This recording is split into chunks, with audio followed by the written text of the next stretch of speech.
Christmas morning arrived at Bellary Plantation with all the ceremony befitting one of Louisiana's most distinguished estates. The year was 1847 and Henri Drain had every reason to celebrate. At 32 years old, he had inherited his father's sugar empire 6 months earlier, transforming himself from the younger son into the master of 3,000 acres and 170 souls. The mansion gleamed with imported crystal chandeliers brought from Paris at considerable expense, and the scent of roasted duck mingled with pine garland throughout the grand parlor. Outside, the December air carried an unusual chill for Louisiana, and frost had touched the edges of the fountain in the courtyard, creating delicate patterns of ice that caught the morning light. The household had been preparing for this day for weeks. The kitchen staff had worked through the night, producing elaborate dishes that would grace the long mahogany table in the dining room. The house slaves had polished every surface until it gleamed, hung wreaths on every door, and arranged candles in every window. It was a display of wealth and refinement that would have impressed even the most critical visitors from New Orleans society. But the gift waiting for him in the courtyard would unravel everything he believed about his family, his name, and himself. Henri descended the front steps of the mansion with the confident stride of a man who had finally come into his inheritance. His older brother, Philippe, had been groomed from birth to manage Bellary, while Henri had been sent to study law in New Orleans, expected to make his own way in the world. But yellow fever had taken Philippe 3 years ago, and their father had followed him to the grave just 6 months past, leaving Henri as the sole heir to everything the Dufresne family had built over 3 generations. The transition had not been easy. The overseers questioned his authority. The neighboring planters watched for signs of weakness, and Henri himself struggled with the weight of responsibility. He had spent his 20s in the relative freedom of the city, arguing cases in court, attending theater performances, and enjoying the cosmopolitan pleasures of New Orleans. Now he was bound to this land, to these people, to a way of life he had never fully embraced. Charles Beaumont stood beside the fountain with the satisfied smile of a man who had chosen his gift well. Charles was Henri's closest friend from his New Orleans days, a successful cotton broker who had helped Henri navigate the complex business arrangements that kept Bellary profitable. He was a few years older than Henri, already graying at the temples with the easy confidence of someone born into wealth and position. "Merry Christmas, my friend," Charles announced as Henri approached. "I know you've been looking for someone skilled in household management. Your mother's old housekeeper passed away last spring, and I've heard you've been struggling to find a suitable replacement. This one comes highly recommended, literate, well-mannered, trained in fine service. Her previous owner was settling debts in Natchez. The moment I saw her papers, I thought of you immediately." Henri's attention shifted to the woman standing beside Charles. She wore a simple gray dress, clean but worn, with careful mending visible at the cuffs and hem. Her hair was wrapped in a blue cloth that had seen better days, but the way she wore it suggested dignity rather than poverty. She couldn't have been more than 25, with features that suggested mixed heritage, high cheekbones that caught the morning light, amber-colored eyes that seemed to hold depths of unspoken experience, and skin the shade of honey in afternoon light. Around her neck hung a small silver locket, the only adornment she possessed, catching the light as she breathed. She stood perfectly still beside the fountain, her hands clasped before her, eyes fixed on the cobblestones. There was a stillness about her that intrigued Henri, a quality of contained presence that suggested she was accustomed to being observed, but had learned to retreat into herself, to become invisible while remaining physically present. Henri approached slowly, studying the woman with the practiced eye of someone raised to evaluate human property as casually as livestock. It was a skill he had never been comfortable with, even as a child. He remembered his father teaching him to assess the health and value of enslaved people by examining their teeth, their hands, their posture. The memory made him uncomfortable now, though he couldn't have articulated exactly why. "What's your name?" he asked, his voice gentler than he had intended. "Margot, sir." Her voice was soft but clear, with an accent that suggested education beyond what most enslaved people received. There was a slight French inflection to her words, the kind that came from growing up in New Orleans rather than the rural parishes. "Margot," he repeated, testing the sound. It was a French name, not uncommon in Louisiana, but something about the way she pronounced it stirred an uncomfortable sensation in his chest. A memory, perhaps, or the ghost of one. Something just beyond the reach of conscious thought.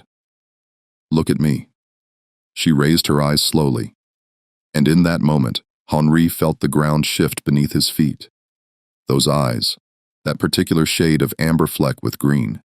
He had seen them before. every morning in his mirror when the light caught his face at a certain angle, every time he looked at the portrait of his father that hung in the library, the one painted when Etienne Duane was in his prime before age, and responsibility had carved lines into his face. The resemblance was impossible to ignore. The shape of her face slightly oval with a strong jawline, the set of her jaw determined but not aggressive, the way she held her head slightly tilted when listening, as if considering every word before responding, even the small crease between her eyebrows when she concentrated. All of it echoed his own features with unsettling precision. His breath caught in his throat. Charles was saying something about her qualifications, about the family and Natchez who had owned her, about the excellent references she came with, but Henry barely heard him. His mind was racing, making connections he didn't want to make, seeing patterns he wished he could unsee.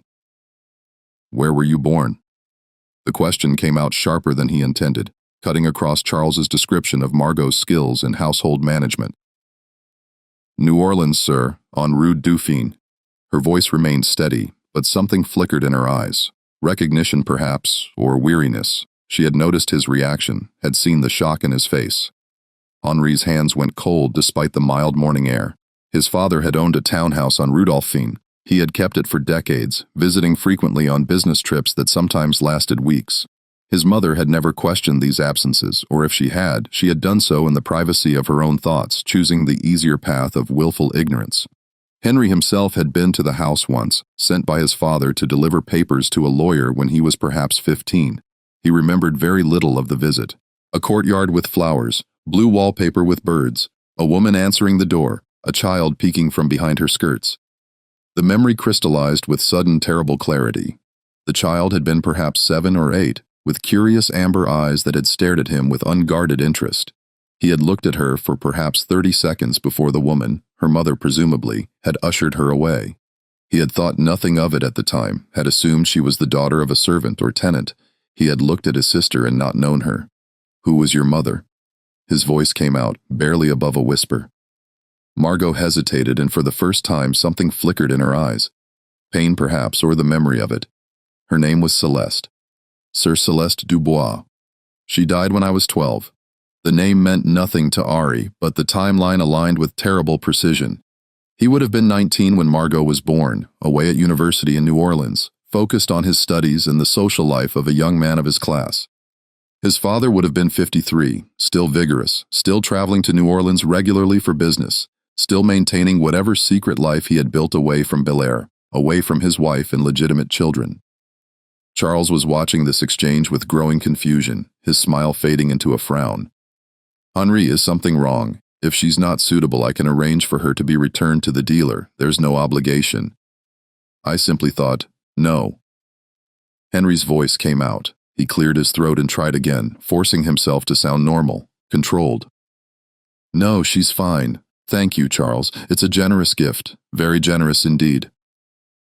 But his mind was racing, calculating, trying to find some other explanation for what his eyes were telling him. Perhaps it was coincidence. Perhaps many people in Louisiana had amber eyes and French features. Perhaps he was seeing connections that didn't exist, driven by guilt over the institution he had inherited, along with his father's wealth, looking for reasons to feel uncomfortable with a system that had enriched his family for generations. Yet even as he tried to rationalize it away, he knew deep in his bones, in that place where truth lives, before we find words for it, before we can shape it into something manageable, he knew the woman standing before him, the human being his friend had just given him as property, wrapped up with a bow, like a piece of furniture or a horse, was his sister, his half-sister, to be precise. Born to an enslaved woman his father had kept as a mistress, raised in a house his father had maintained for that purpose, educated with his father's money, and then, when the arrangement had ended, for whatever reason, sold into the system like any other piece of property, and now she belonged to him. The law said she was his to command, to use, to dispose of as he saw fit. His sister was his slave. The thought made him physically ill. Charles was still talking, explaining the arrangements he had made, the price he had paid, the papers that would need to be signed. Henri forced himself to focus, to respond appropriately, to play the role of the grateful recipient of a thoughtful gift. He thanked Charles profusely, invited him to stay for Christmas dinner, and called for one of the house servants to show Margot to her quarters. As she followed the servant toward the house, Margot glanced back once, her amber eyes meeting his. In that brief moment of connection, Henry saw something that made his chest tighten. A flash of recognition, of understanding, of shared knowledge that neither of them could acknowledge. She knew, or at least she suspected, she had seen the resemblance just as he had made the same terrible connections. And now they were both trapped in a situation that neither of them had chosen, bound together by blood and lore in a way that made any genuine relationship impossible. Before we continue with the story of Henri Dufresne and the sister he never knew he had, I want to hear from you. If you're enjoying this dark tale from Louisiana's past, please subscribe to Liturgy of Fear and hit that notification bell so you never miss our historical mysteries. And I'm curious, where are you listening from? Drop a comment below telling me what state or city you're in. Now, let's return to Belair Plantation, where Henri is about to discover just how deep his father's secrets run. Henri couldn't sleep that night. Christmas dinner had been a torturous affair with Charles and several other guests from neighboring plantations filling the dining room with conversation and laughter. While Henri struggled to maintain the appearance of normalcy, he had watched Margot move through the room, directing the serving staff with quiet efficiency, and every glimpse of her profile had been like a knife to his chest. Around 3 o'clock in the morning, unable to bear the darkness and his own thoughts any longer, he rose, dressed quietly, and went to his father's study. If there were answers to be found, they would be there among the carefully organized ledgers and correspondence that documented 30 years of plantation management. The study was exactly as his father had left it. Henri had been unable to bring himself to change anything in the 6 months since Etienne's death. The massive desk still held his father's favorite pen, the one with the silver nib that he had used to sign every important document. The walls were lined with books, legal texts, agricultural manuals, histories of Louisiana and France. The air still carried a faint scent of his father's tobacco, a particular blend he had imported from Cuba.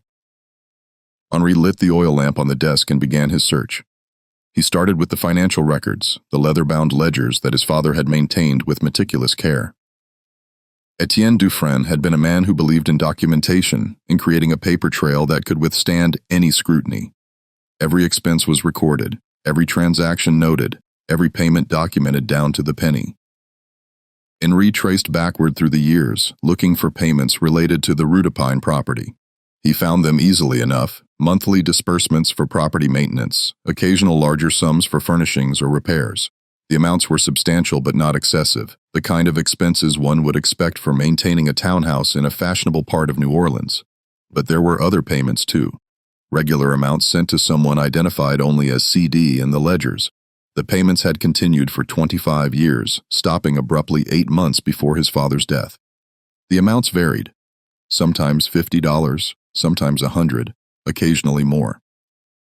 Over the years, they added up to a substantial sum, enough to support a comfortable lifestyle in New Orleans. 8 months. Margot had said her mother died when she was 12. If Margot was now 25, that meant Celeste had died 13 years ago.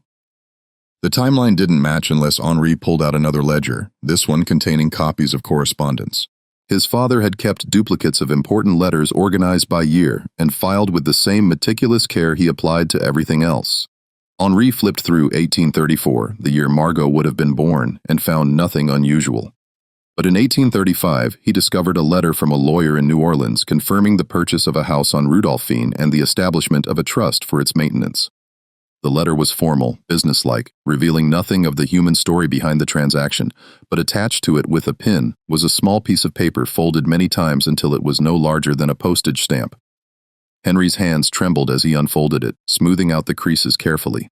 The handwriting was feminine, elegant, educated, the kind of penmanship that came from years of careful instruction. It read, "Aten, she has your eyes. I have named her Margot after your mother. I ask nothing for myself, but please let her have a chance at something better than what I had. Let her learn to read. Let her know beauty. Let her believe even for a little while that the world can be kind." Henri sat back in his chair, the letter falling from his hands to the desk. His grandmother's name had been Margot. He had never known her. She had died before he was born, but he had heard stories. She had been educated in France, cultured, a woman of refinement, who had insisted on bringing French tutors to the plantation for her sons. His father had spoken of her with reverence, had kept her portrait in his bedroom until the day he died, and he had named his daughter by an enslaved woman after her. The cruelty of it struck Henri like a physical blow. His father had acknowledged this child enough to name her after his own mother, had provided for her education and upbringing, had given her mother a house and financial support. But he had never freed them. He had never legitimized Margot's existence. He had kept her in the shadows, a secret to be maintained, a complication to be managed with money and distance.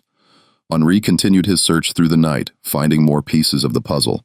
There were receipts for piano lessons dated from when Margot would have been 6 years old, bills for books, not just primers, but literature, poetry, philosophy, payments to a dressmaker for clothing that would have been appropriate for a young lady of society, not an enslaved child. His father had given Margot an education that would have been remarkable for any woman of that era, enslaved or free, but he had never freed her. That was the detail that Henri couldn't reconcile. The fact that nor did him as the night wore on and the lamp oil burned low. His father had possessed the power to grant Margot and her mother their freedom with a simple legal document. Louisiana law made manumission complicated but not impossible. He could have done it. He had chosen not to. Why? The answer, Henri realized with growing bitterness, was probably mundane. Freedom would have required acknowledgement.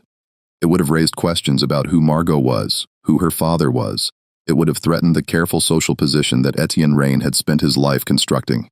Better to keep them comfortable but controlled, provided for, but powerless. Better to maintain the fiction that they were simply property he happened to treat well, rather than family he was too cowardly to claim.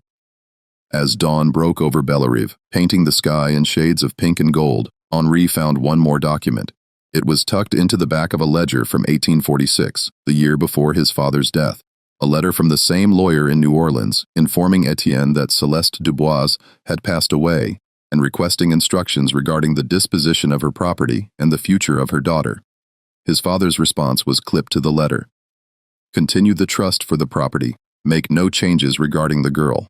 She is to remain as she is until further notice. Ed, she is to remain as she is. Not free her, not ensure her safety, not find her a good situation. Just leave her as she is, enslaved, vulnerable, subject to whatever fate might befall her when the trust ended, or circumstances changed. And circumstances had changed. The trust had apparently ended with his father's death, and Margot had been sold to settle some debt or close some account. She had passed through the hands of strangers, been evaluated and priced like livestock, and finally been purchased as a Christmas gift for her own half-brother. Henri thought of his father's funeral, the elaborate ceremony at the Catholic church in the parish seat. The governor had attended. The bishop had delivered the eulogy, speaking of Etienne Duainren's character, his generosity, his contributions to Louisiana society. Everyone had praised him as a pillar of the community, a man of honor and principle. What would they say if they knew about the woman on Rue de Fine, about the daughter he had kept as property, about the son who now owned his own sister? The sound of the household stirring pulled from his thoughts. He heard the kitchen staff beginning their morning work, the clatter of pots, and the murmur of voices. Somewhere in that activity was Margot, beginning her first full day at Bellerive, unaware that the man who now owned her was her brother. Or was she unaware? That was the question that had been gnawing at him all night. Had Celeste told her daughter the truth about her father, or had she kept that secret, protecting Margot from the pain of knowing she was connected by blood to a man who would never acknowledge her? Or he needed to know, but he couldn't simply ask. The question itself would reveal too much, would expose his own knowledge, and create a situation that neither of them could navigate safely. He would have to be careful, strategic. He would have to find a way to learn the truth without exposing his own. The morning after Christmas dawned gray and cold, with fog rolling in from the river and settling over Bellerive like a shroud. Henri emerged from the study exhausted, his eyes burning from lack of sleep and hours spent reading by lamplight. He had discovered so much, yet he still didn't know the most important thing. Whether Margot knew who her father was, whether she had made the same connection he had when their eyes met in the courtyard. He found her in the main house, in the morning room that overlooked the gardens. She was directing 2 other enslaved women in the arrangement of furniture and the cleaning of the windows. She moved with quiet efficiency, her instructions clear and respectful. The other women responded to her with a difference that suggested she had already established her authority in the household hierarchy, despite having arrived only yesterday. "Margot," Henri said from the doorway, and she turned immediately, her expression carefully neutral. "Yes, sir. I'd like to speak with you." In the library, he saw a flicker of apprehension in her eyes, quickly suppressed. She followed him down the hall, maintaining the proper distance, 3 steps behind, never beside, her footsteps nearly silent on the polished wood floors. It was a dance she had learned long ago. The careful choreography of servitude that kept enslaved people safe by making them invisible. The library was Henry's favorite room in the house, lined floor to ceiling with books his father had collected over the years. Many of them had never been read, purchased more for display than enlightenment. But Henri had always loved the space, the smell of leather and paper, the way the light filtered through the tall windows, the sense of being surrounded by knowledge and possibility. It had been his refuge as a child, when the brutality of plantation life became too much to bear. Now it felt like a confessional. "Close the door," Henry said, and watched her hesitate before complying. He knew how this must look. The master calling a female slave to his private room, ordering the door closed. The implications were obvious and sickening. He needed to establish quickly that this was not that kind of conversation. "You said you can read," Henri began, gesturing to the shelves around them. "Yes, sir, that's unusual. How did you learn?" "My mother arranged for lessons when I was young. She believed education was important." Margot's voice was steady, but Henri could hear the careful control in it, the way she was choosing each word with precision. "Your mother must have been remarkable." Something shifted in Margot's expression, a softening around her eyes that suggested genuine emotion breaking through the careful mask. "She was, sir. She was the most remarkable person I've ever known. She died believing I would have a better life than she did." The words hung in the air between them, heavy with unspoken irony. Celeste had died believing her daughter would be protected, would have the education and refinement to navigate the world successfully. Instead, Margot had been sold, had become property, had ended up in the household of her own brother and your father. Henry asked, his voice carefully casual. "Did you know him?" The question was too direct, too personal, but he had to know. Margot's face became a mask again, carefully blank. "No, sir. My mother never spoke of him. It could have been the truth, or it could have been the answer she had learned to give. The safe response that protected both her and her mother's memory." Henri couldn't tell. He studied her face, looking for some sign, some indication that she knew more than she was saying. But she had learned too well how to hide herself, how to present only what was safe to reveal. "I see." Henry walked to the window, looking out over the grounds. The sugar-cane fields stretched to the horizon, brown and dormant in the winter cold. In a few months, they would be green again, growing toward the brutal harvest season that would consume every waking hour from August through December. The cycle never changed, year after year, generation after generation. "You'll work in the main house," he said finally, still looking out at the fields. "Household management, as Charles mentioned. You'll report directly to me, not to the overseer, is that clear?" "Yes, sir. You'll have your own room in the house, not in the quarters. You'll take your meals in the kitchen with the other house staff. You'll be treated with respect." He turned to face her, meeting her eyes directly. "And if anyone at all treats you otherwise, you'll tell me immediately. Do you understand?" Margot's eyes widened slightly. It was a strange speech for a master to make to a newly acquired slave, and Henri could see her trying to understand what it meant, what he wanted from her.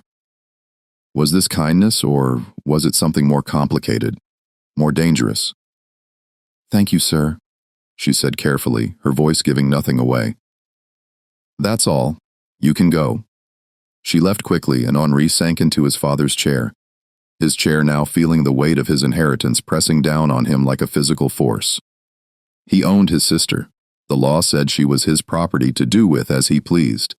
He could sell her, punish her, use her in any way he chose, and no one would question his right to do so. The thought made him physically ill. He spent the rest of the morning in the library trying to focus on the plantation accounts that required his attention. But his mind kept returning to Margot, to the impossible situation his father had created. What was he supposed to do? He couldn't simply free her, not immediately. The legal process for manumission was complex, requiring approval from the parish court and a bond to ensure that the freed person wouldn't become a public charge. Any sudden manumission would raise questions, would invite scrutiny into the reasons behind it. And what would he tell people? That he had discovered she was his sister. That would require explaining how he knew, which would mean revealing his father's secret, which would destroy the Dufresne family's reputation. The scandal would be enormous. He would be ostracized from Louisiana society. His business relationships would collapse, and Bellairs itself might be threatened. But keeping her enslaved was unconscionable. Every moment that she remained his property was a moral outrage, a continuation of the injustice his father had perpetrated. Henri was trapped between two impossible choices, and he had no idea which path to take. The weeks following Christmas passed in a strange, tense equilibrium. Margot proved to be everything Charles had promised: efficient, intelligent, capable of managing the household with a skill that impressed even the longtime staff who had served the Dufresne family for decades. She moved through Belleret like a ghost, present but not intrusive, always anticipating needs before they were spoken, managing the complex logistics of running a large household with apparent ease. Henri watched her constantly, looking for signs that she knew the truth. Sometimes he caught her staring at his father's portrait in the library, her expression unreadable. The portrait showed Etienne Dufresne in his prime, perhaps 40 years old, dressed in formal attire with his hand resting on a globe, a symbol of his worldly success and sophistication. The artist had captured something in his eyes, a certain intensity that Henri had always found unsettling. Once Henri found Margot in the music room, standing before the grand piano that had belonged to his mother. Her fingers hovered over the keys but didn't touch them, as if she were remembering something from long ago, or perhaps restraining herself from doing something she desperately wanted to do. "Do you play?" Henri asked from the doorway, and she jerked back as if burned, her hands flying to her sides. "I did, sir. Once my mother arranged lessons when I was young. Play something now, sir. I don't think that would be appropriate. I haven't played in years, and it wasn't a request, Margot." Henry's voice was firmer than he intended, but he needed to know. Music was one of the few things that could reveal a person's true self, that could bypass the careful masks people wore and expose what lay beneath. She sat at the piano slowly, her posture rigid with tension. Her hands settled on the keys, and after a moment's hesitation, she began to play. The piece was Chopin, a nocturne executed with a technical proficiency that spoke of years of serious practice, but it was the emotion in her playing that struck Henri. A deep, aching sadness that seemed to pour from her fingers into the music, filling the room with a grief so profound it was almost unbearable. The notes cascaded through the air, each one precise and controlled, yet somehow conveying a world of feeling. Henri found himself holding his breath, transfixed by the beauty and sorrow of it. This was not the playing of someone who had learned piano as a casual accomplishment. This was the playing of someone who had poured their soul into the instrument, who had found in music a refuge from a world that offered few other comforts. When she finished, the silence in the room felt heavy, oppressive. Henri realized his hands were clenched at his sides, his jaw tight. He forced himself to relax, to breathe normally. "Where did you learn that?" His voice came out rougher than he intended. "My mother's house, sir. We had a piano. She said music was important, that it could take you places you couldn't otherwise go." Margot's voice was soft, almost dreamlike, as if she were speaking from some distant memory. "She used to sit with me while I practiced for hours sometimes. She said that no matter what happened, no matter where I ended up, the music would always be mine. No one could take it from me." "Your mother's house," Henri repeated, his throat tight. "On Rue Dauphine." Margot's hands stilled on the keys. "Yes, sir. Tell me about it." "The house." She was quiet for a long moment, and Henri thought she might refuse, but then she began to speak, her voice soft, almost dreamlike. "It was small, but beautiful. There were flowers in the courtyard, jasmine and roses. My mother kept them carefully, pruning them herself, talking to them as she worked. She said plants could sense love, that they grew better when you cared for them properly. The parlor had blue wallpaper with silver birds. I used to count them when I was supposed to be practicing piano.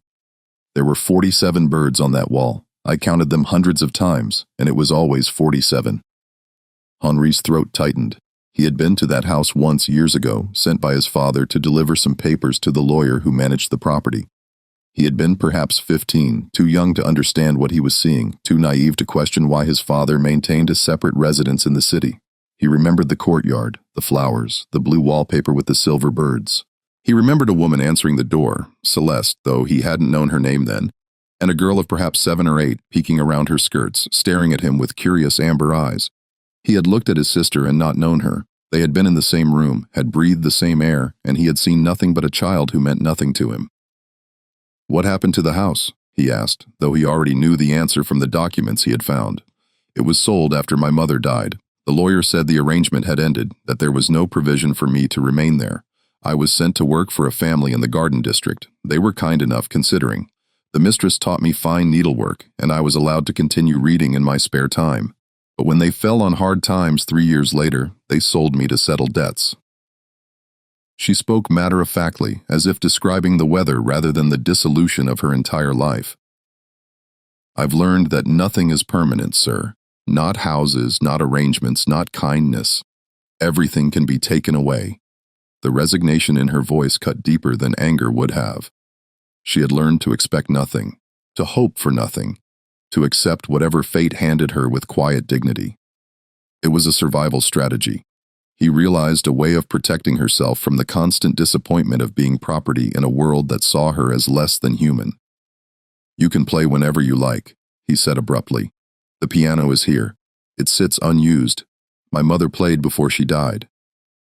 My father kept it maintained, but never touched it himself. It should be played. Music shouldn't be silent." She looked up at him, surprise breaking through her careful mask. "Sir, the piano," he repeated. "Use it. Play whenever you have time. Consider it part of your duties if that makes it easier. The instrument needs to be played regularly to stay in good condition." "Thank you, sir." Her voice was barely a whisper, but Henry heard the emotion in it. Gratitude, yes, but also something more complex. Confusion, perhaps. Weariness. She was trying to understand why he was being kind to her, what he wanted in return. Henri left the room quickly before he could say something he would regret, before he could tell her the truth that was burning in his chest like acid. He couldn't free her, not yet. The legal process was complex, and any sudden manumission would raise questions he wasn't prepared to answer. But he could give her small dignities, small freedoms within the prison of her circumstances. It wasn't enough.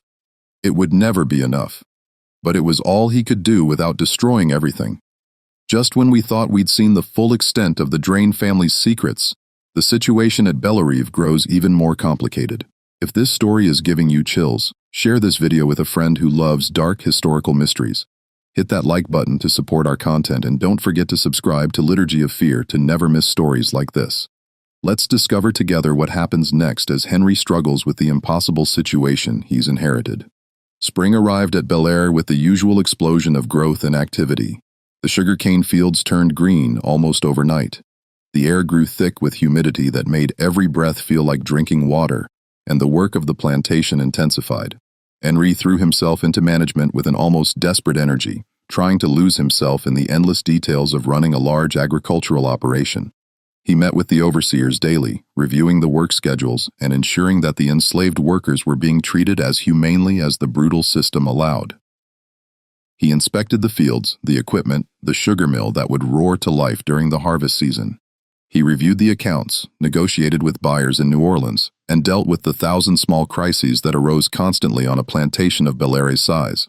But he couldn't escape the central problem of his life. Margot was everywhere, managing the household, overseeing the kitchen, ensuring that everything ran smoothly. And every time he saw her, every time he heard her voice or caught a glimpse of her profile, he was reminded of the impossible situation his father had created. The other house servants had accepted her authority quickly. She had a way of giving instructions that was firm but respectful, and she never asked anyone to do work she wouldn't do herself. Henri often saw her working alongside the other women, her sleeves rolled up as she helped with the laundry or the cooking. Despite her position as head of the household staff, the field workers were more wary. They saw her as someone who had been elevated above them, who had been given privileges they would never enjoy. Henri heard whispers, saw the looks they gave her when she passed. There was resentment there, and he understood it. In a system where everyone was oppressed, any small advantage one person gained was seen as coming at the expense of others. In April, a letter arrived that changed everything. It came from New Orleans, from the law office of Bogard and Associates. Henri opened it in his study, expecting some routine matter of business. A contract to review, a payment to authorize, some minor legal issue that required his attention. Instead, he found himself reading a document that made his blood run cold. Dear Mr. Dufresne. The letter began in the formal, elaborate style that lawyers favored. It is my duty to inform you of a matter concerning your late father's estate that has recently come to light. Among the papers of my late partner, Mr. Alongs Beauregard, who passed away last month, we have discovered a sealed document dated 1834 with instructions that it be delivered to Etienne Duane's heir upon certain conditions being met. Those conditions have now been satisfied, and I am obligated by the terms of my late partner's agreement to forward this document to you. Please find it enclosed. If you have any questions regarding this matter, I remain at your service. Respectfully yours, Jean-Baptiste Moreau, attorney at law. Attached to the letter was a smaller envelope, yellowed with age, sealed with red wax, bearing his father's signet ring. The seal was unbroken, suggesting that no one had read the contents since his father had written them 13 years ago. Henry's hands shook as he broke the seal and unfolded the paper inside. His father's handwriting stared back at him, strong and clear despite the passage of years. The ink had faded slightly, turning from black to brown, but the words were still perfectly legible. Henri, the letter began, and the use of his name rather than a formal address made Henri's stomach clench. His father had rarely addressed him by name in writing, preferring the formal, "My dear son," or simply, "Sir." The intimacy of Henri suggested something personal, something his father had struggled to say. If you are reading this, then I am dead, and certain events have transpired that I hoped would never come to pass. I am a coward for not telling you this in life, but I find I cannot face my grave without ensuring that you know the truth, even if I lack the courage to tell you myself. In 1833, I met a woman named Celeste Dubois. She was enslaved, owned by a merchant who was settling his affairs before returning to France. I purchased her freedom, or so I told myself at the time. In truth, I purchased her, and in doing so, I bound her to me as surely as any chain. She was educated, cultured, more refined than many white women of my acquaintance. She spoke French like a native of Paris, played piano beautifully, and had read more books than most men I knew. I told myself that I loved her. Perhaps I did in my way, but I loved my position more. I loved the respect of my peers, the security of my social standing, the comfort of my life at Bellere. I loved what I had more than I loved her. When she told me she was carrying my child, I made a choice. I could have freed them both. I could have acknowledged my daughter, faced the scandal, and lived with the consequences. Instead, I established the house on Rue de Pine. I provided for them financially. I visited when I could, which was not often enough. I convinced myself that this was enough, that this was a kind of love, that I was doing the best I could under difficult circumstances. It was not love. It was cowardice dressed in the clothes of practicality. It was selfishness disguised as responsibility. Margot, my daughter, your sister, grew up knowing she had a father who would never claim her. Celeste never told her my name, but she knew I existed, knew I chose my legitimate family over her. I saw the knowledge in her eyes as she grew older, the understanding that she was a secret to be kept, a complication to be managed. I saw it, and I did nothing to change it. I am telling you this now because I fear what may happen after my death. The trust I established will end with Celeste's passing. I have made no provisions beyond that because to do so would have required explanations I was not prepared to give. If Margot has been sold, if she has entered the system that I profited from all my life, then you must find her. You must free her. You must give her the life I was too weak to provide. This is not a request, Henry. This is a command from your father and a plea from a man who knows he has failed in the most fundamental way a human being can fail. Make this right. Do what I could not. Be the man I should have been. I have left instructions with Beauregard to deliver this letter to you only if two conditions are met. First, that I am dead, and second, that Celeste has also passed away. If you are reading this, both of those conditions have been satisfied, and Margot is alone in the world, vulnerable to whatever fate may befall her. Find her, free her, give her the family she should have had from the beginning. Your father, Etienne Dufresne, only read the letter 3 times, each reading bringing fresh waves of emotion, anger, grief, disgust, and a terrible crushing sense of responsibility. His father had known. He had known exactly what might happen, and he had done nothing to prevent it. He had written this letter 13 years ago when Margot was 12, and then he had lived another 13 years without acting on it. 13 years in which he could have freed Margot himself, could have faced the consequences of his choices, could have done the right thing. Instead, he had died and left his son to inherit not just his wealth and property, but his sins. The worst part was the timing. The letter had been written 13 years ago when Margot was 12. His father had lived another 13 years after writing it, years in which he could have acted, could have freed Margot himself. could have faced the consequences of his choices. Instead, he had continued the arrangement, continued the payments, continued to visit the house on Rue Dauphine when business took him to New Orleans. And then he had died, leaving Henri to clean up the mess. Henri stood and walked to the window, the letter crumpled in his fist. Outside, the plantation was alive with activity. Enslaved workers moved through the fields, tending the young cane plants. The overseer rode among them on horseback, watching, supervising, ready to enforce discipline if anyone slacked in their work. It was a scene Ori had witnessed thousands of times, so familiar it had become invisible. But now he saw it differently. Every person in those fields was someone's son or daughter, someone's brother or sister. They all had stories, histories, families that had been torn apart by the system that enriched people like the Dufresnes.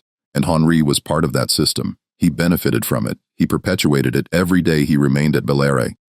The thought made him sick. He returned to the desk and smoothed out the letter, reading it one more time. His father's words seemed to mock him from the page. Make this right. Do what I could not. But how? How was he supposed to make right something so fundamentally wrong? How was he supposed to give Margot the family she should have had when that family was built on slavery? When the very wealth that could provide for her came from the oppression of people just like her? There were no good answers. There were only choices, each one carrying its own weight of consequence. Henri spent 3 days deciding what to do. He could free Margot immediately, but that would require explanations he wasn't prepared to give. He could send her away with money and papers, but that felt like another abandonment. Another man in her life choosing the easy path over the right one. He could tell her the truth, but what good would that do? What comfort would it bring to know that her brother owned her, that the family she had been denied was now her jailer? In the end, the decision was taken out of his hands. He was in the library late one evening. The letter from his father spread on the desk before him when he heard a soft knock at the door. Before he could respond, Margot entered, carrying a tray with coffee and brandy. It was her habit to bring him refreshments in the evening, a small service she performed without being asked. She set the tray down on the side table, then turned to leave. "Wait," Henri said, and she paused, her hand on the door handle. "Close the door," she did, her expression wary. Henri realized how this must look, the master calling a female slave to his private room late at night, ordering the door closed. The implications were obvious and sickening. He needed to clarify quickly before she could misunderstand.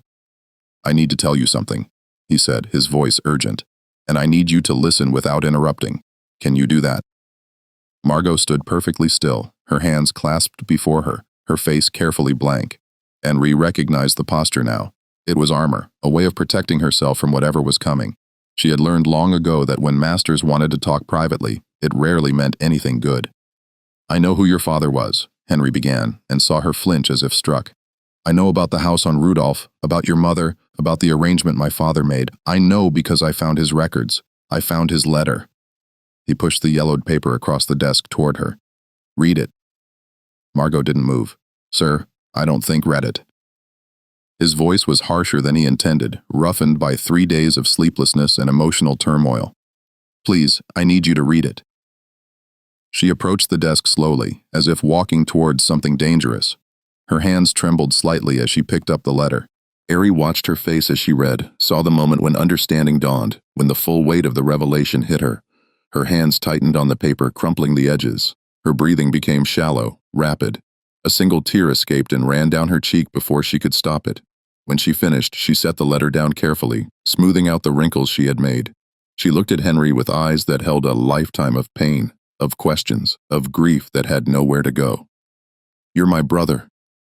Her voice was flat, emotionless, as if she were stating a simple fact rather than acknowledging a truth that changed everything.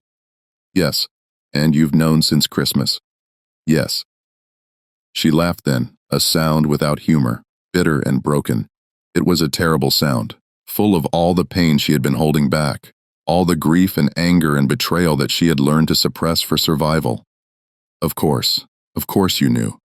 You looked at me and saw the resemblance just as I looked at you and saw my own face reflected back. I told myself I was imagining it, that I was seeing connections that didn't exist because I wanted them to exist. I told myself it was impossible, that fate couldn't be that cruel. But you knew.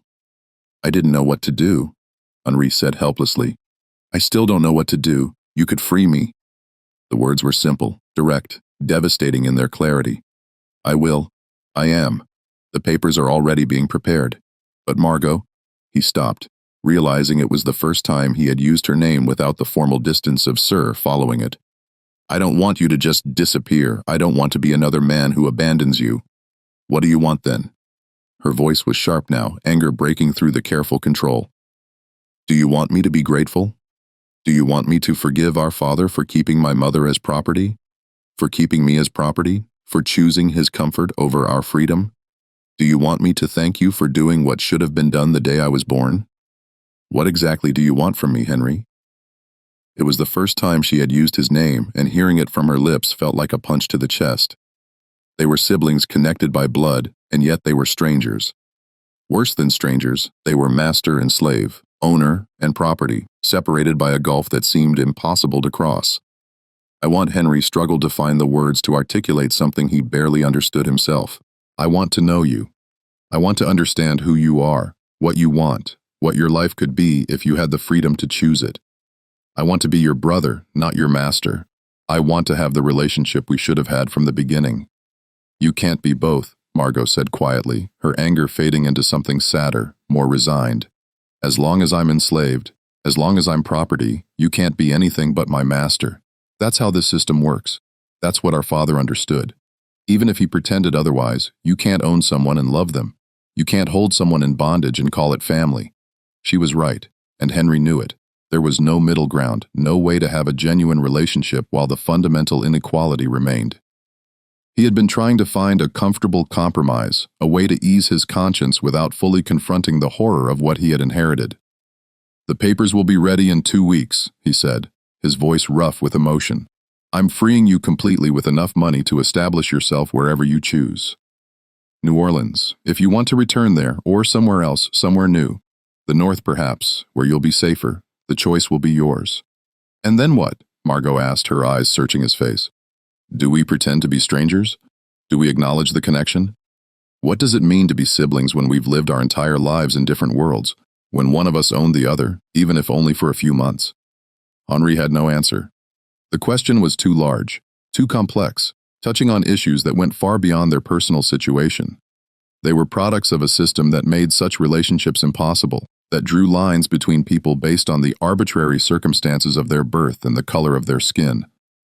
I don't know, he admitted finally, but I think we have to try to figure it out.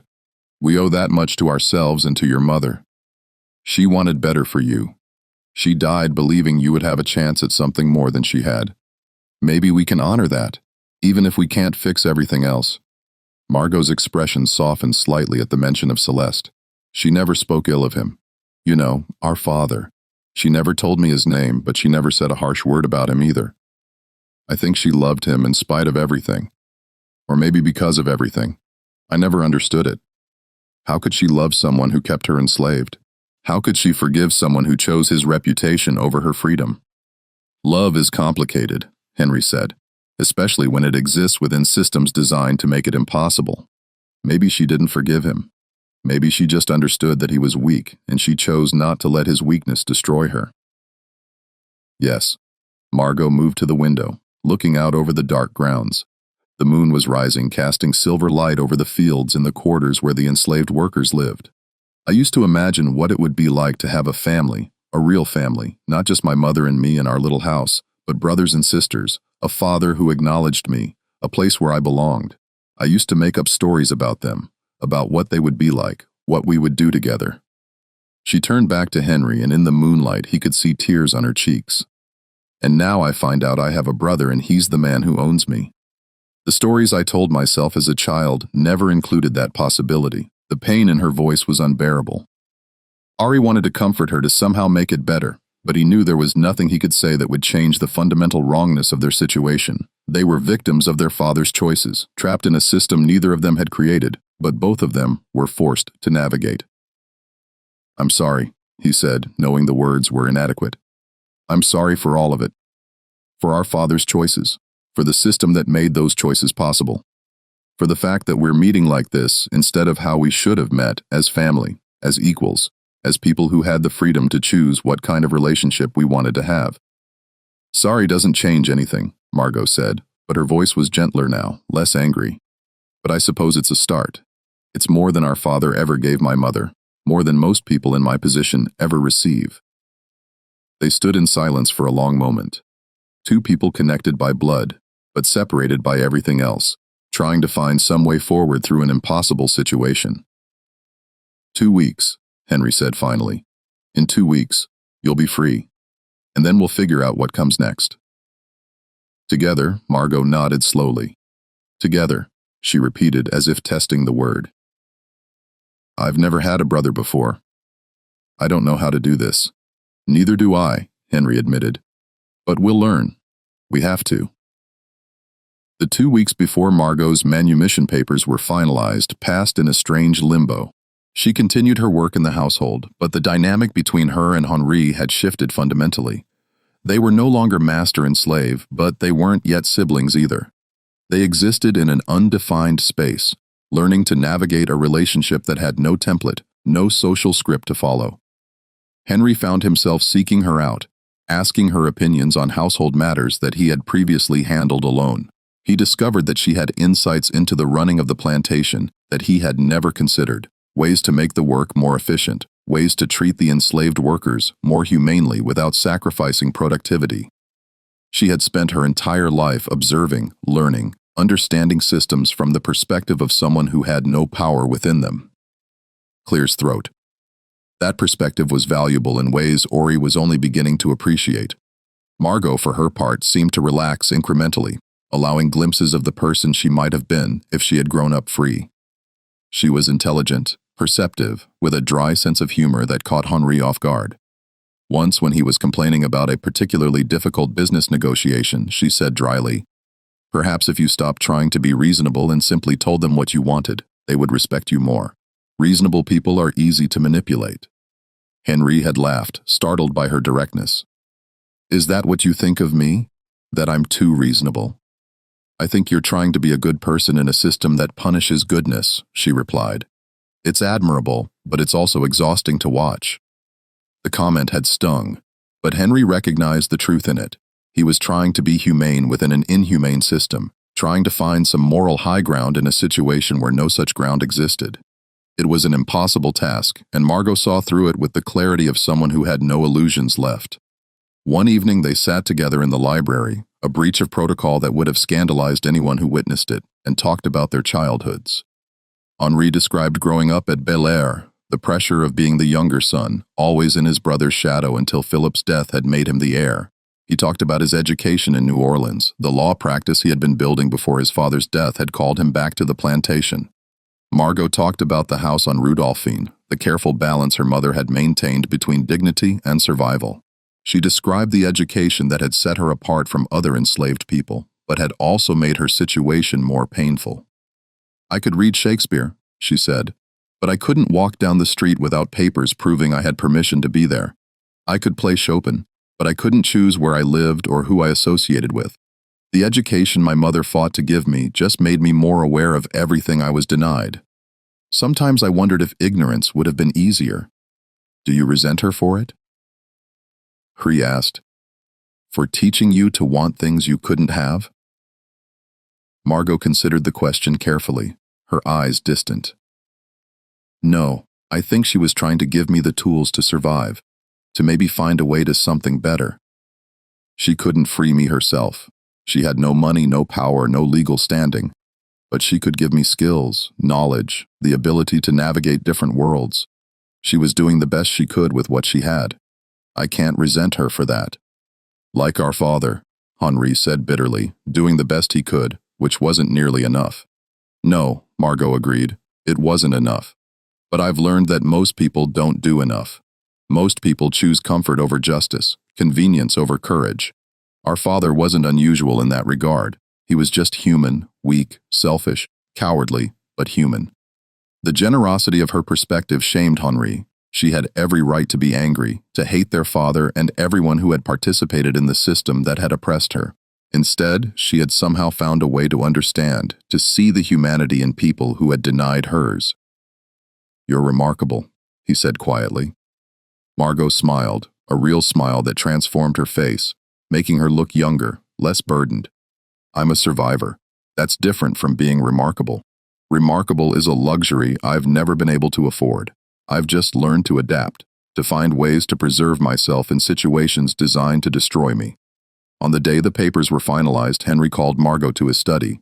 The documents sat on his desk, legal proof of her freedom, signed and sealed, ready to be filed with the parish records. He had also prepared a bank draft for $5,000, enough to establish her independently to give her real choices about her future. It was a substantial sum, more than most free people of color could hope to accumulate in a lifetime. "It's done," he said, pushing the papers across the desk. "You're free." Margot picked up the documents with hands that shook slightly. She read through them carefully, her eyes moving over every line, every clause, as if searching for some hidden trap, some condition that would make the freedom conditional or temporary. When she finished, she sat them down and looked at Harry with an expression he couldn't quite read. Relief certainly, but also something more complex. Grief, perhaps, or the weight of possibility. "Thank you," she said simply. "Where will you go?" Henri asked, though he dreaded the answer. He had grown accustomed to her presence, to the strange comfort of having family nearby, even under such complicated circumstances. The thought of her leaving, of never seeing her again, filled him with an unexpected sense of loss. "I don't know yet. I need time to think, to figure out who I am when I'm not defined by my relationship to other people. I've been someone's daughter, someone's property, someone's responsibility my entire life. I want to find out who I am when I'm just myself. When I'm not performing a role for survival." Henry nodded, understanding, even as his heart sank. "Will you stay in Louisiana?" "Maybe, maybe not. That's the beauty of freedom, isn't it? I get to choose. I get to decide where I go, what I do, who I become. It's terrifying and exhilarating at the same time." She stood gathering the papers carefully, holding them as if they were the most precious things in the world. At the door she paused and turned back. Henri, it was the first time she had used his name without the formal sir, and hearing it felt like a gift. "Thank you for doing what our father couldn't. It doesn't erase the past, but it matters. It matters that you tried. It matters that you saw me as a person rather than property. It matters that you're trying to be better than the system you inherited." After she left, Henri sat alone in the study for a long time, feeling the weight of what had just happened. He had freed his sister, fulfilled his father's final command, done the right thing according to every moral standard he could imagine. So why did he feel like he had lost something irreplaceable? The answer, he realized, was that he had lost the possibility of a normal sibling relationship, the chance to know Margot in the way brothers and sisters should know each other. They would always be marked by the circumstances of their meeting, by the fact that he had owned her, even if only briefly. That stain would never fully wash away. But perhaps that was appropriate. Perhaps they should carry that weight, should remember what had been done to them and to so many others. Perhaps the discomfort was necessary, a reminder of the cost of the system they had both been born into. Margot left Bellere 3 days later on a morning when fog rolled in from the river and turned the world gray and indistinct. Henry watched from the gallery as she climbed into the carriage that would take her to New Orleans, her few possessions packed in a single trunk. She had refused his offer of more luggage, more clothing, more of anything. "I want to start fresh," she had said. "I want to choose everything myself, from my clothes to my furniture to the books on my shelves. I want everything in my life to be mine, chosen by me." She looked up at him before the driver set off, raised one hand in farewell, and then she was gone, disappearing into the mist like a ghost, like something that had never quite been real. The household felt empty without her. The other staff continued their work efficiently. Margot had trained them well in the brief time she had been at Bellere, but something vital had been lost. Henri realized that Margot had brought a quality to the plantation that had nothing to do with her skills or efficiency. She had brought the possibility of redemption, the hope that the sins of the past could somehow be addressed, if not fully atoned for. Now she was gone, and Henri was left alone with his inheritance and his guilt. He threw himself into the work of the plantation, but his heart wasn't in it. He looked at the enslaved people who worked his fields and saw Margot in every face. He heard their voices and wondered what stories they carried, what families had been torn apart, what potential had been crushed under the weight of the system he perpetuated simply by existing, by maintaining Bellere, by accepting the wealth that came from their labor. For the first time in his life, Henri truly understood what his wealth was built on. It wasn't just sugar and land and favorable market conditions.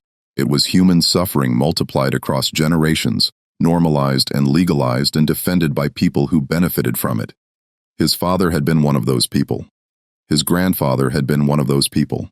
And now Henri was too, no matter how much he tried to be different, to be better. The realization was crushing. He began to make changes at Bellere, small at first, then gradually more significant. He reduced the work quotas, accepting lower profits in exchange for less brutal conditions. He ensured that families were kept together, refusing to sell anyone regardless of the financial incentive. He established a school where enslaved children could learn to read and write, hiring a free woman of color from New Orleans to teach them. His neighbors noticed, of course. They made comments about his softness, his impracticality, his dangerous ideas. Charles Beaumont, who had given him Margot as a Christmas gift, confronted him one evening over brandy. "You're being foolish, Henri," Charles said bluntly, his face flushed with alcohol and frustration. "Treating them like people will only make them dissatisfied with their lot. You're creating problems for yourself and for the rest of us. If your slaves start expecting to be treated well, ours will too. You're undermining the entire system." "They are people, Charles," Henri replied quietly. "That's not a matter of opinion. It's a fact. Of course, they're people, but they're also property. That's the law. That's the way the world works. You can't change that by being soft." "The world changes," Henri said, meeting his friend's eyes steadily. "Laws change. What seems permanent and natural in one generation becomes unthinkable in the next. Slavery won't last forever. It can't." Charles shook his head, setting down his glass with more force than necessary. "You've become strange since your father died. I don't know what's gotten into you, but I hope you come to your senses before you ruin yourself. You're making enemies, Henri. People are talking. They're saying you're an abolitionist sympathizer, that you're dangerous." "Let them talk," Henri said, though the warning sent a chill down his spine. In Louisiana, in 1847, being labeled an abolitionist could be dangerous indeed, but he couldn't go back to the way things had been. He couldn't unsee what he had seen, couldn't unknow what he now knew.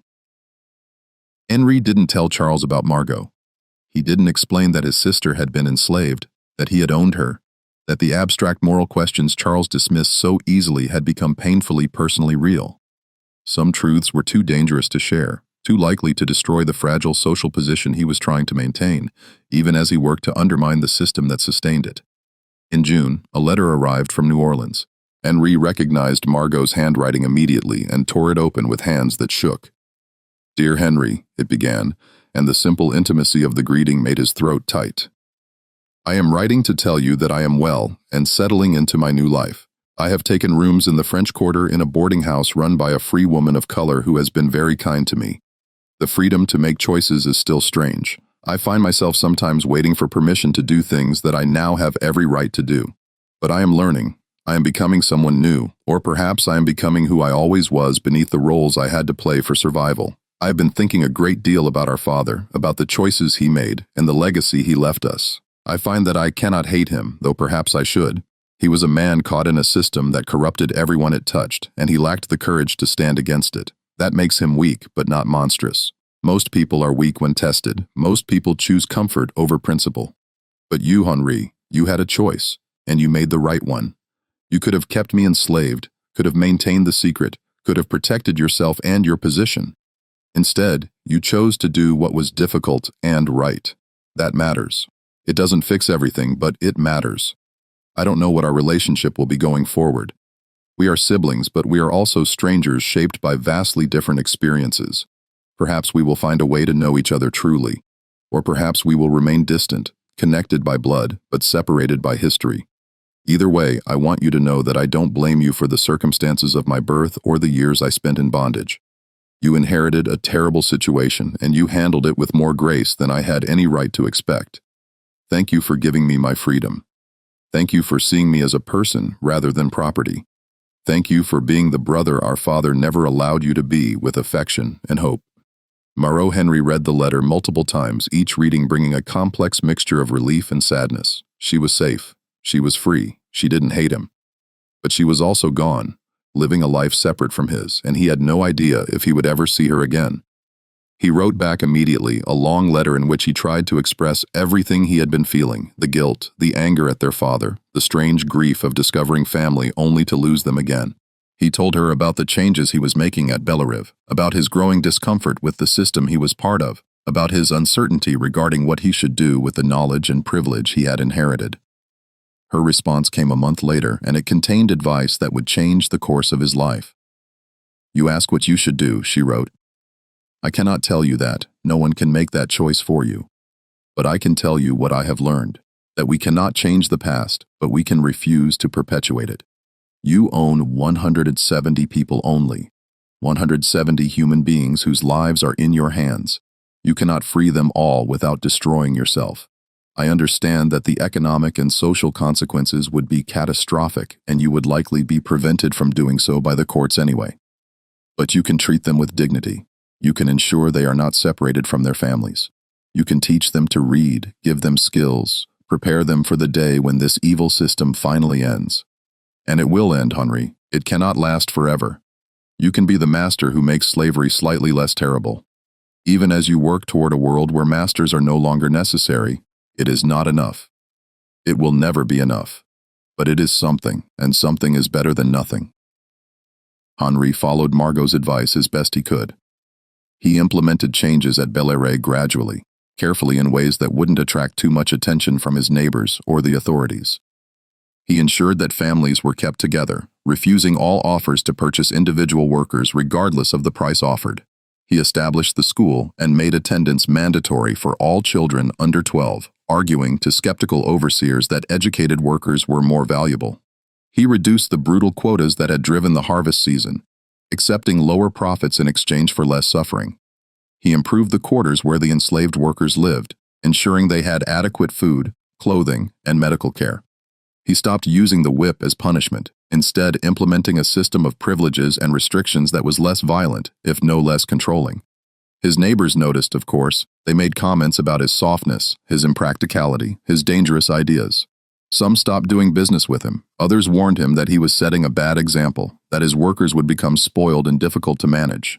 A few suggested, not entirely in justice, that he might be an abolitionist sympathizer, which in Louisiana in the late 1840s was a serious accusation. But Henri persisted. He couldn't free the people he owned. The legal and economic barriers were too great, but he could make their lives slightly less terrible. He could prepare them for a future that he hoped would be different, even if he couldn't see how that future would arrive. He and Margot corresponded regularly. She had opened a small school in New Orleans, teaching free people of color and enslaved people whose masters permitted them to attend. It was dangerous work. Education was seen as a threat to the social order, and there were laws restricting what could be taught to enslaved people. But she pursued it with quiet determination, finding ways to work within the system while subtly undermining it. "I am teaching them what my mother taught me," she wrote in one letter. "That knowledge is power, that dignity is not something that can be granted or taken away by others, that they are fully human regardless of what the law says. It is small work, but it is my work. It is how I choose to live in the world our Father made." Henri admired her courage even as he worried for her safety. New Orleans was more tolerant than the rural parishes, but there were limits to that tolerance. A free woman of color who was too educated, too independent, too outspoken could find herself in danger quickly. The system had ways of punishing those who challenged it. Subtle and not so subtle methods of enforcing conformity. His fears were realized in September of 1849 when he received a frantic letter from one of Margot's students. There had been a raid on the school by local authorities acting on a complaint from someone who objected to enslaved people being taught to read.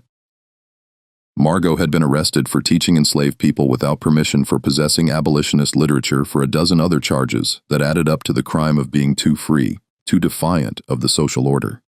Henri traveled to New Orleans immediately, leaving Belarive in the hands of his most trusted overseer.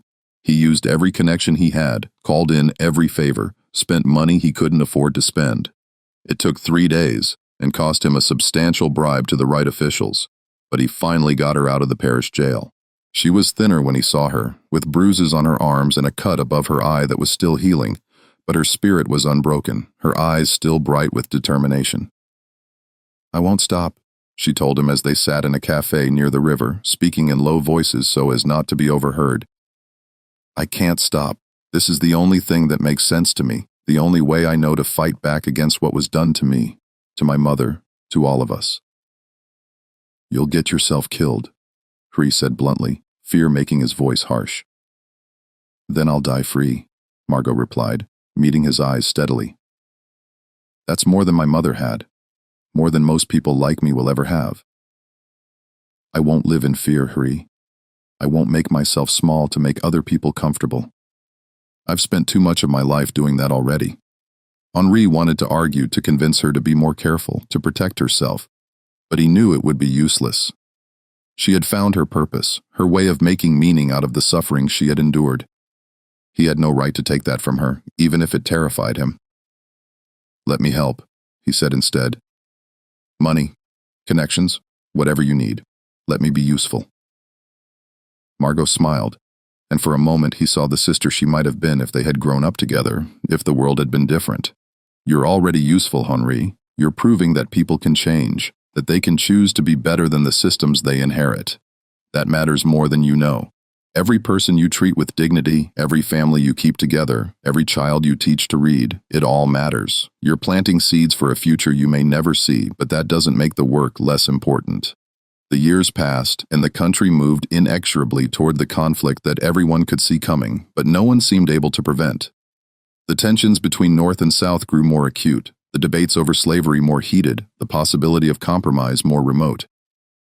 Henri continued his work at Belleret, making small changes, treating the people he owned with as much dignity as the system allowed, preparing them for a future he hoped would be different.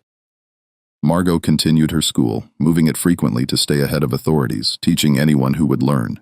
She had become known in New Orleans as someone who could be trusted, someone who would help enslaved people learn to read, who would provide papers for those seeking to escape, who would offer shelter to those in need.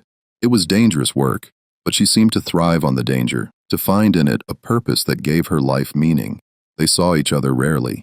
The social complications of their relationship made frequent contact difficult, and Henri's growing reputation as an abolitionist sympathizer made it dangerous for Margot to be associated with him too openly. But they wrote often, their letters becoming a record of two people trying to navigate an impossible situation, trying to be family despite everything that separated them. In 1853, Margot wrote with news that surprised him. She was engaged to be married. The man was a free person of color, a carpenter named Thomas Laurent, who had built up a successful business in New Orleans. From Margot's description, he was kind, intelligent, and supportive of her work. I never thought I would marry, she wrote. I never thought I would trust anyone enough to share my life with them. But Thomas truly sees me, not as property, or as a symbol, or as a problem to be solved, but as myself. He knows my history, knows about our father, knows about you, and he loves me anyway.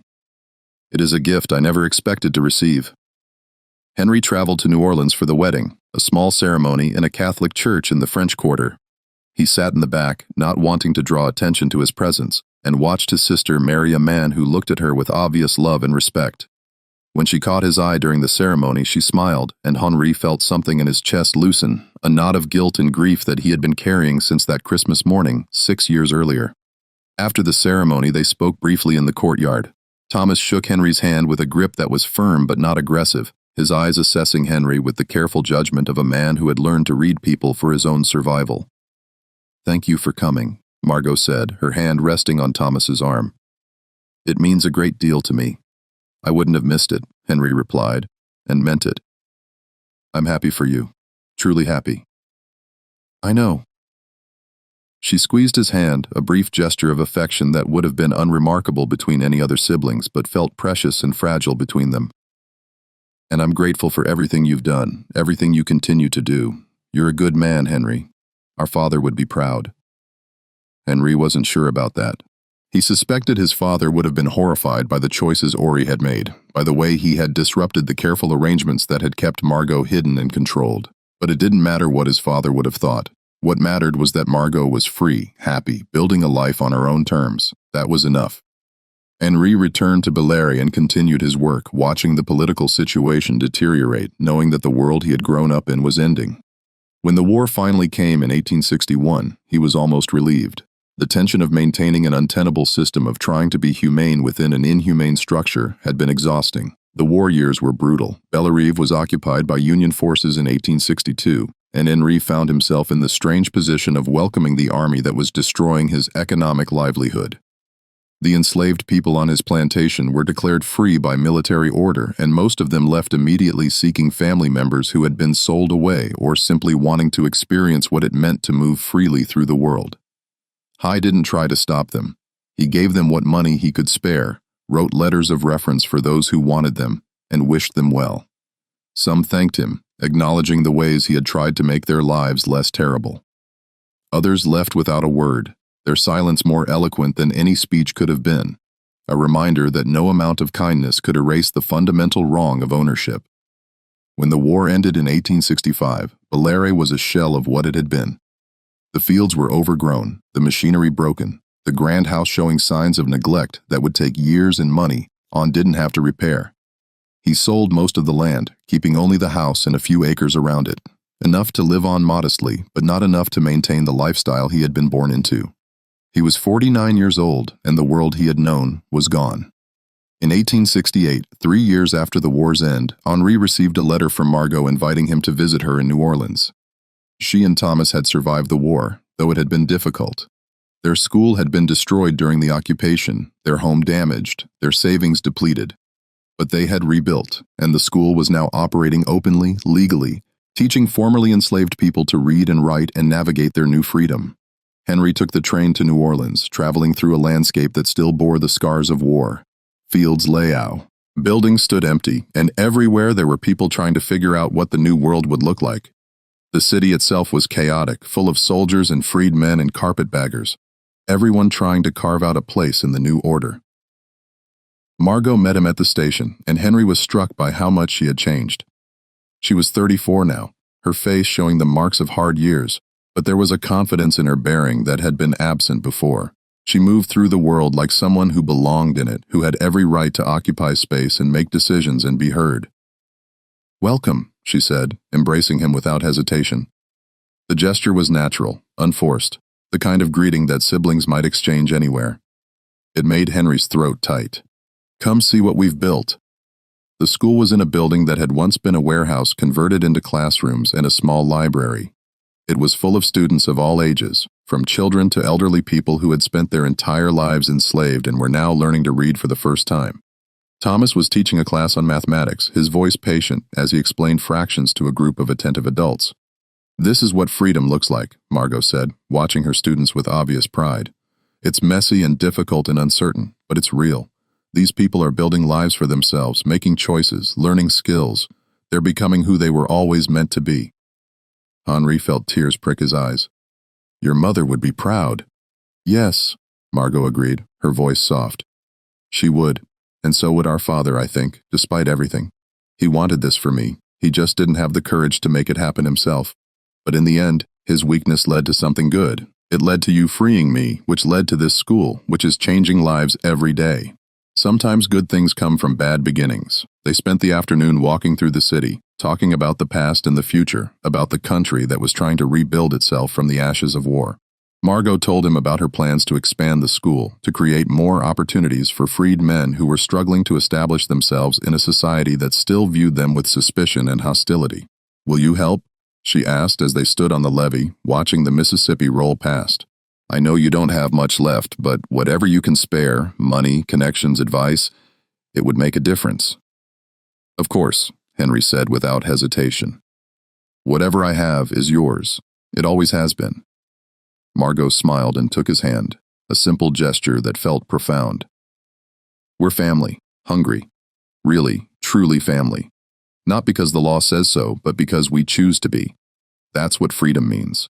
The ability to choose who we are and who we love." As the sun set over the Mississippi, turning the water gold and orange, Henry realized that this was what redemption looked like. Not a single dramatic gesture, not a moment of perfect clarity, but a long, difficult process of making better choices, of trying to repair what had been broken, of building something new from the ruins of the past.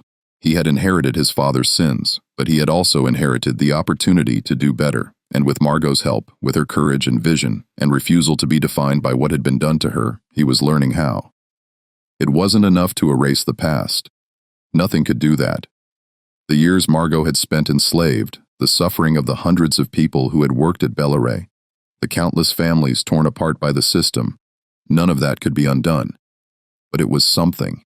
And as Margot had written to him years ago, something was better than nothing. They were siblings finally in the way they should have been from the beginning. Not master and slave, not owner and property, but two people connected by blood and choice, working together to build a world where the horrors they had experienced would become impossible. It was a small victory in a country still struggling with the legacy of slavery. But it was their victory earned through pain and courage and the refusal to accept that the past had to determine the future. And in the end, that was all anyone could do. Take the broken pieces they had been given and try to build something better. The story of Henri and Margot Dufresne ended not with perfect resolution, but with hope. And sometimes in a world as broken as theirs had been, hope is enough. This mystery shows us that the darkest secrets often lie not in supernatural forces, but in the choices people make and the systems they perpetuate. What do you think of this story? Do you believe everything was revealed, or are there still secrets buried in Louisiana's past? Leave your comment below. If you enjoyed this tale and want more historical mysteries like this, subscribe to Liturgy of Fear, hit the notification bell, and share with someone who loves dark stories from America's past. See you in the next. See you in the next. See you in the next. See you in the next. See you in the next. See you in the next. See you in the next. See you in the next. See you in the next.